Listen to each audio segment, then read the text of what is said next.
I'm so glad you're with us here on the Clark Howard Show. You know, our mission is to serve you with advice and information that empowers you so you make better financial decisions in your life. And, you know, we've got the coolest newsletters that come out daily, and they're free. And if you haven't seen one, you're missing a lot. So if you want to check out what we got, the Clark newsletter and the Clark Deals newsletter, go to clark.com/newsletter or clark.com/newsletters. Either will get you there.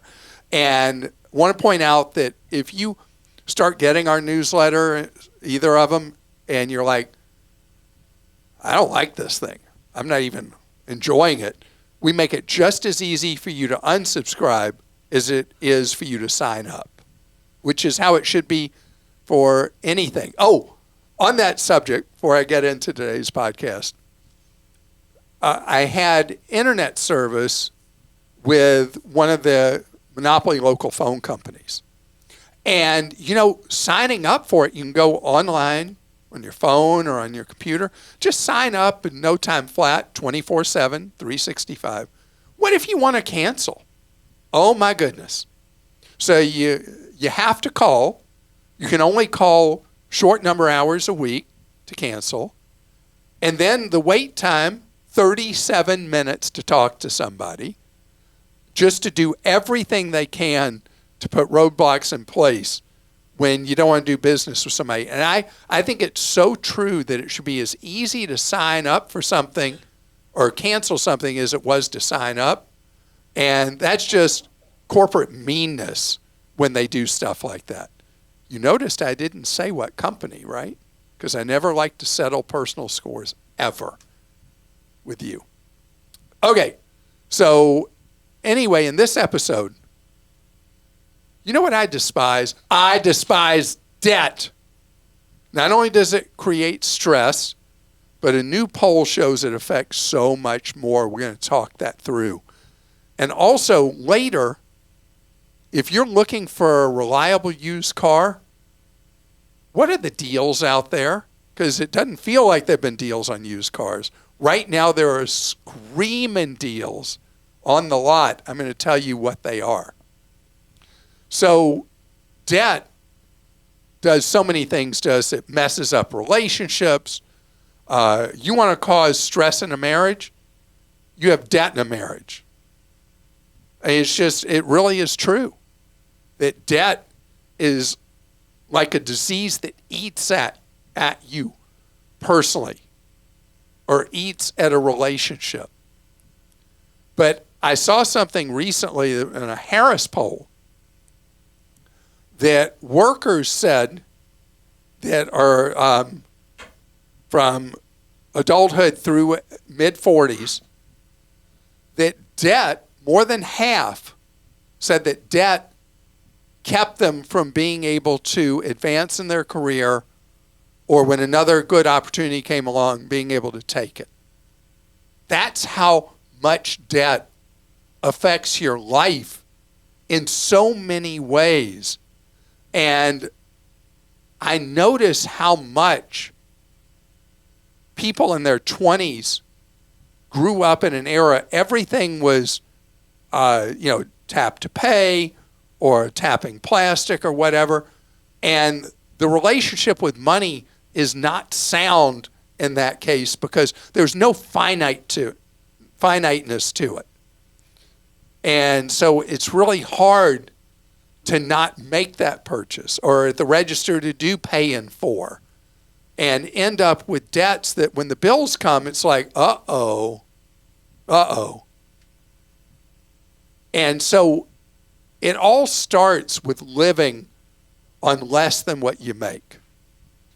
And when you're in your 20s and 30s, what decisions you make with what you spend have everything to do with the trajectory from a financial standpoint, yes, but also emotionally, psychologically, stability-wise, and now also career-wise, not letting debt rule you you being in charge of your wallet, period.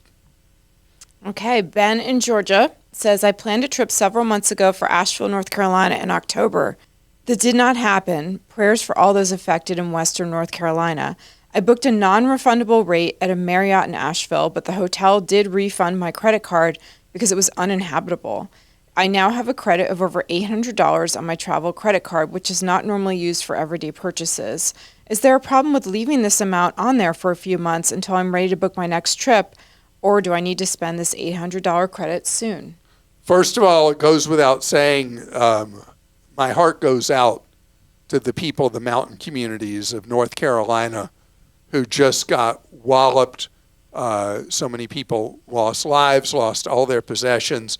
And to all those people working as first responders, second responders, and the all-important volunteers from churches, nonprofits, and all the rest who have come into Western North Carolina to help people put their lives back together, I'm so grateful to you for that.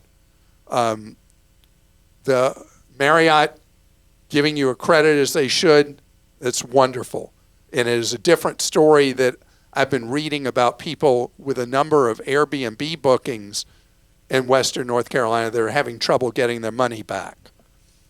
So what will happen with that $800? Most issuers of cards, after a period of time, usually 30 or 60 days, will send you a check, actually, for that money. So that $800 will not likely sit there month after month after month till you work it down with travel. It is a far likelier thing that you will get a check with a refund for it. I want to say one other thing on this that is related. The non-refundable hotel. I don't like the non-refundable hotel rooms unless you are traveling, let's say, in the next 72 hours, because too much happens in life to be stuck in a non-refundable Airbnb, non-refundable hotel, whatever. Katie in Indiana says, my husband got me listening to your podcast. We listen to it together on our drive to and from church each week, which for us is over an hour each way. Thanks for providing That is dedication. Thanks for providing our weekly entertainment. We always start with Fridays to hear Clark Stinks because, like you, it's my favorite.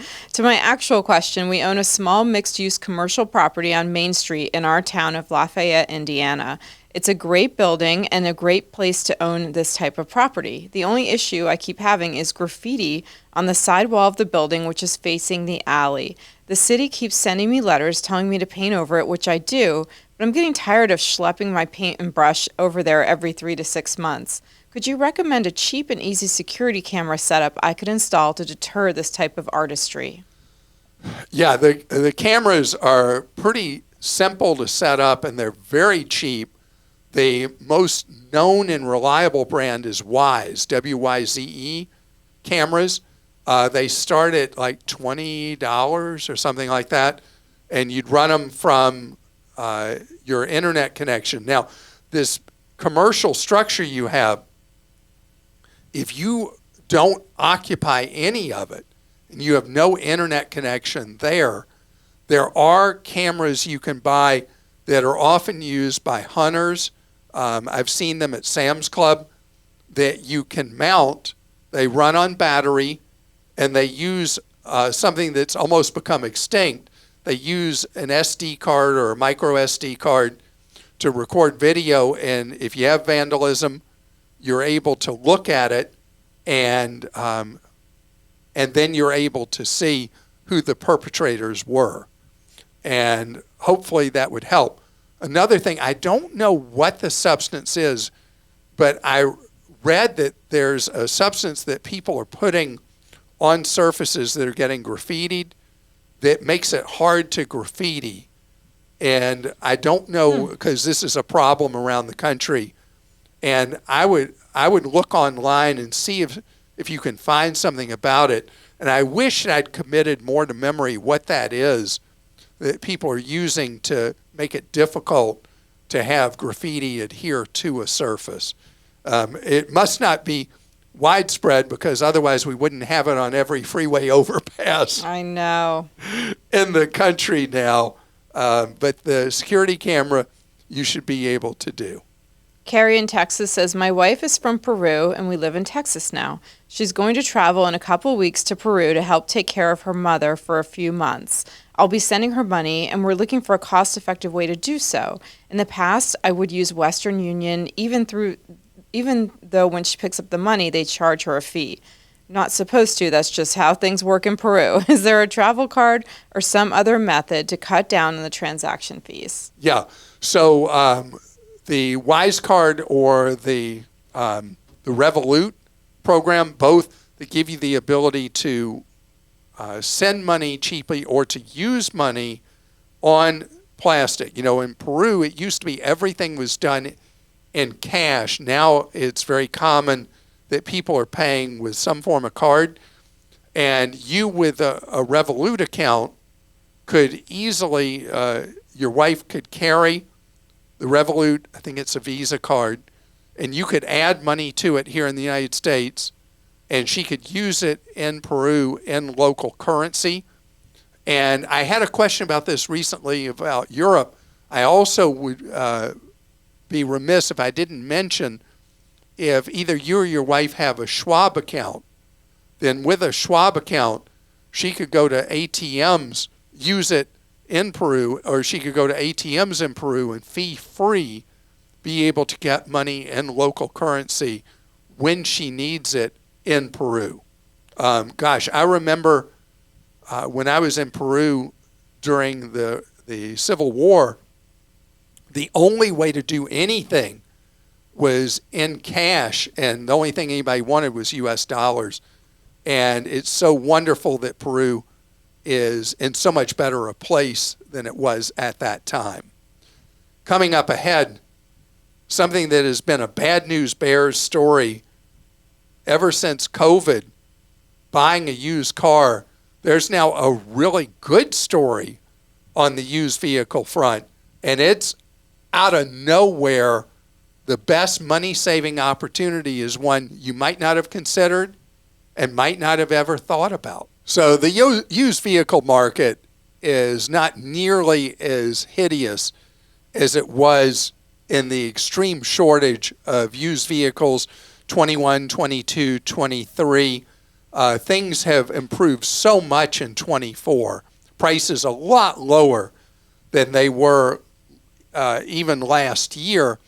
But still, it's stunning how expensive it can be to buy a used car, except one type. And this is weird. Electric used vehicles are just killing dealers on their used car lots because they're sitting there and they're dropping and dropping and dropping in price. And so the steal of a deal on a used car, obviously this is not going to work for people in rural areas, but urban, suburban, the deal for a car right now used by far is an electric. And the dealers are stuck with way too many. The marketplace has said, we're not buying them unless the price is right. And doesn't matter what make, what model, price has been going down, down, down, down. And so this is an incredible buying opportunity. It means a new way of thinking. I have a friend who bought a used Polestar. Polestar is an offshoot of Volvo, and it had like no miles on it. She bought it for such a low price, it was crazy. And she's been really enjoying driving it because electric cars have just wonderful acceleration. The charging, fortunately, is getting better, easier. Charging has been a burden in a lot of places, figuring out where to charge, how to charge. But we're making progress with that. And it is an opportunity. I promise there's a real opportunity. The batteries, people will worry about the batteries. the batteries tend to have a warranty of 8 to 10 years. So if you're buying an electric vehicle that's 2, 3, 4 years old, you're still going to have a lot of life that you're going to be protected for by the manufacturer of that vehicle. And it is an opportunity knocking for you. So I know that is a curveball for a lot of people who a lot of people won't even consider an electric. But if you're looking for a deal, it's the deal. Okay, this is from Jana and Bert in North Carolina. With a large amount of cost difference between a hybrid SUV, Honda or Toyota, or a straight gas model, how important is it to spend the money to buy a hybrid? Keeping in mind that we would probably drive the vehicle over 200,000 miles. Wow. Yeah, and we're over 65. We're aware of the positive environmental impacts of driving a hybrid. So, Jana and Bert, the good news is that the price spread hybrid over gas engine from most models, for most models, is $2,000 or less. With the amount of miles you'll drive, you would make that back in just a couple of years of ownership.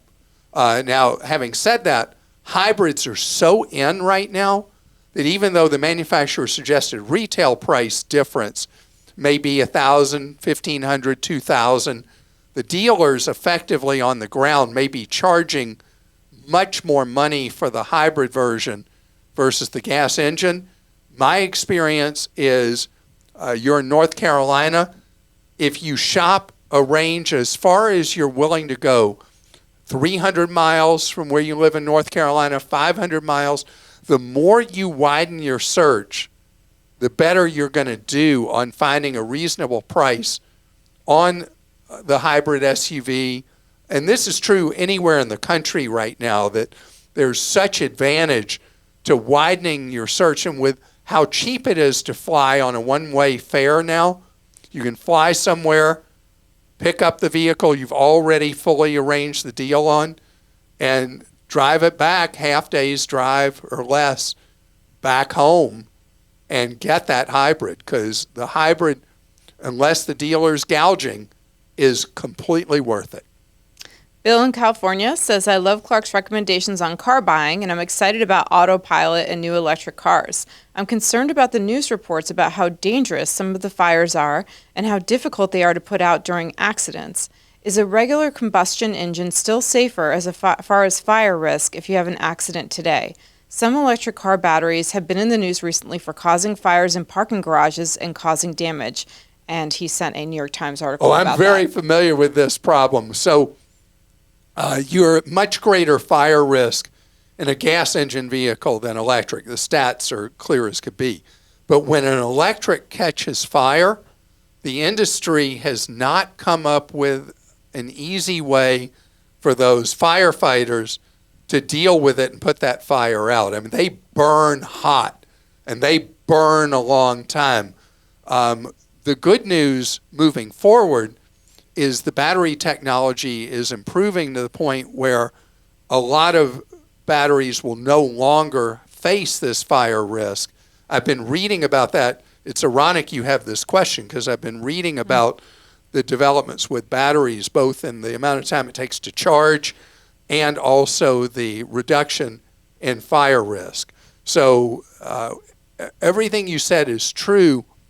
The only thing is the gas engine fire rate is much higher than the electric. Remember, you got a flammable fuel you're riding around with, and a lot of it in a gas engine vehicle. So that's why in an accident you have greater risk of fire with that gas engine vehicle.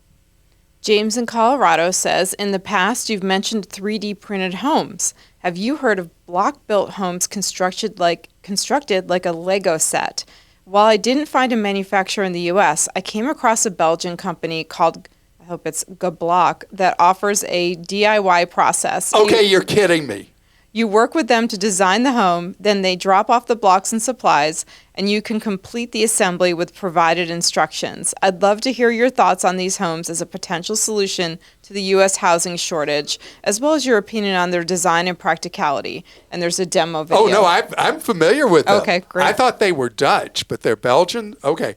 So I've watched these videos. It is the coolest thing. I could never do it myself.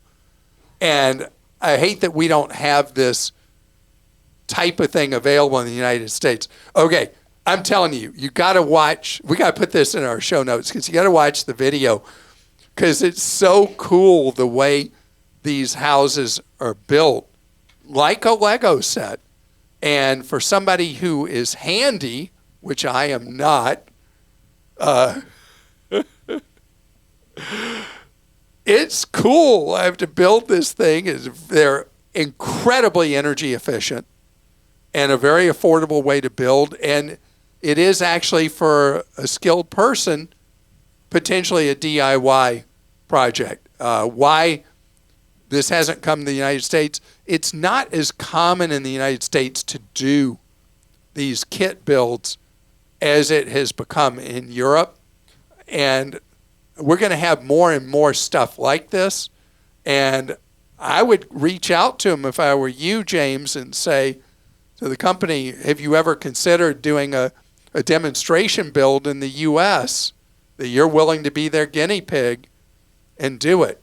Oh, Christa, you got to watch the I'll have to demo watch it. videos. There are a bunch of them online. You were just talking about the first 3D printed hotel, right? Came about as well. Like you love all that stuff. Oh yeah, because we what's the definition of insanity? Doing the same thing over and over again and expecting a different result. We in the United States are stuck building buildings and houses the way they used to be built, and the whole rest of the world has moved to new building methods. And I know a big part of the problem in the United States is we have an antiquated process for building codes in the U.S., and it's silly. We're short 5 million dwellings in the United States, and we're not fixing this, and we should fix it. And the innovation going on elsewhere in the world is mind-blowing, and this is an example. So, but I got to show you this video. I'm excited to see it. I don't know if this will be the same one that James sent the link for that I've seen before, but I'm like, wow. Okay, I got to tell a story about how bad I am at things. So we're having to take a bed apart. Not a mattress, but I mean the bed, the headboard, footboard, so all this big contraption that was put together. And so Grant's girlfriend is visiting, and she sees me with the drill, and I'm trying to do it. And she comes in the room, she says, what are you doing? I say, I got to take this bed apart. And I say, I can't even figure out what I do. And she looks at it, and Brian says, okay, you start here, you take all these screws out right here and right there. Then you go to the other side and you take those out, and that'll take this part apart. She like with the drill. Oh, wait a minute. So I start doing it, and so I'm going to put the parts down over in the counter that I've taken out. And she takes the drill, and she's like, she's like an auto assembly worker with a drill. And she runs the whole thing, and sure enough, all those pieces come out. And then we start on the next part. And again, this whole next section comes out. Okay, so that was 4 days ago. She left. She and Grant left. And now it's still sitting there, and I go in and I stare at it, and I try to figure out what to do next. So let me tell you, I'm not building the Lego block house. That's not happening. Because I look at something like that, I don't have any mechanical mind at all. It does not exist. And I got to get that bed apart over the next 2 days. Wish me luck. Oh, good luck. You need me to come over there and help you out? Are you good at that kind of stuff too? Yeah, I could do that probably. All right, I will call you if I am looking as stupid later tonight as I'm saying right now. All right, deal. All right, and then we got to watch this video. Okay, for sure. We'll watch it, and we'll put it in the show notes. All right. Well, I want to thank you so much for joining us on today's podcast, and how much I enjoy having the opportunity to share with you each day on the podcast. I look forward to it so much. And I hope not only do you enjoy the content, but that it's useful to you, that you can put to work in your own life, because that's the whole idea here. Because my thing is I want you to have more control of your life from a financial standpoint. I want you to have tools from us, not the power drill I'm so bad at using, but anyway, the electric screwdriver.